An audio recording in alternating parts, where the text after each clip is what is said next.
Les parois de mon cœur, épuisées par les assauts du temps, se lézardèrent subrepticement. Les ventricules se firent ventripotents, les oreillettes devinrent sourdes au hurlement de l'âme. Et ce muscle d'acier, hier encore si fort, vacilla, s'effondra dans les affres d'une insondable douleur, plongeant mon être entier dans le gouffre sans fond de la torpeur.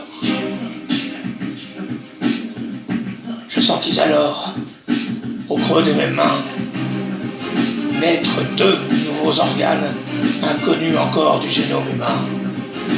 Une plume, fine, blanche, légère comme le sont toutes les plumes, avec des reflets d'arc-en-ciel, des éclats de soleil, émergea sans souffrance de la voûte palmaire de ma dextre innocente.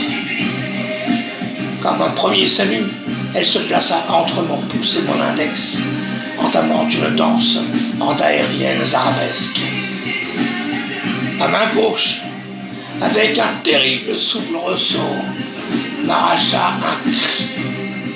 Je vis un étau noir, comme certainement le sont les chemins menant aux enfers. De ce fragment de cartilage creux, sorti d'un filament, la douleur était forte, et je me sentis soudain sombrer dans une nuit peu ordinaire, un abysse mental, le mien. Je découvrais ce côté caché de mon âme, celui contre lequel depuis toujours j'avais dû me battre. Lui aussi voulait voir le jour. Il avait des choses à dire et le dirait coûte que coûte.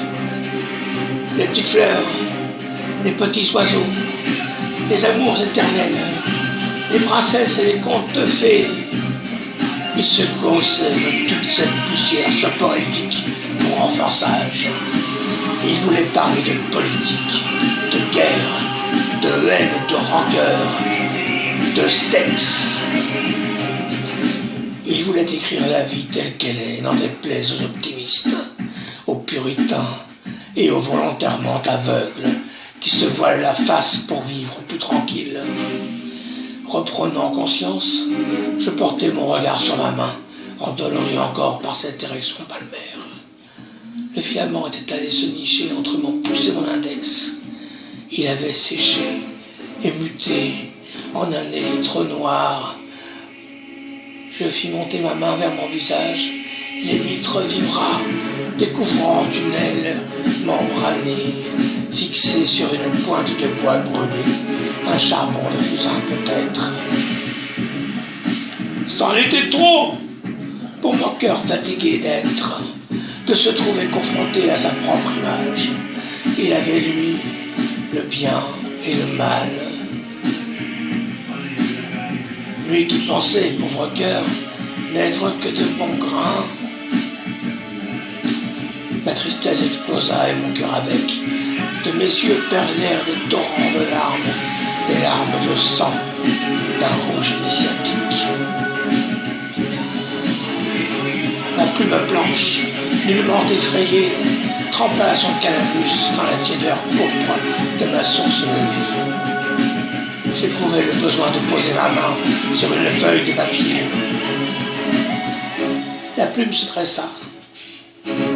Mes doigts l'enserrèrent et je vis s'inscrire en lettres de sang amour, paix, fraternité, sérénité.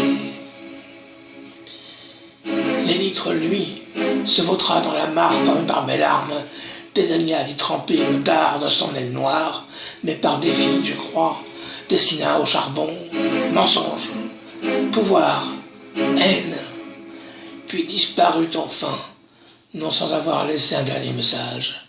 Je suis en toi pour l'éternité. Ainsi se termina mon voyage terrestre, jeté sur quelques pages conservées dans la mémoire artificielle d'un ordinateur.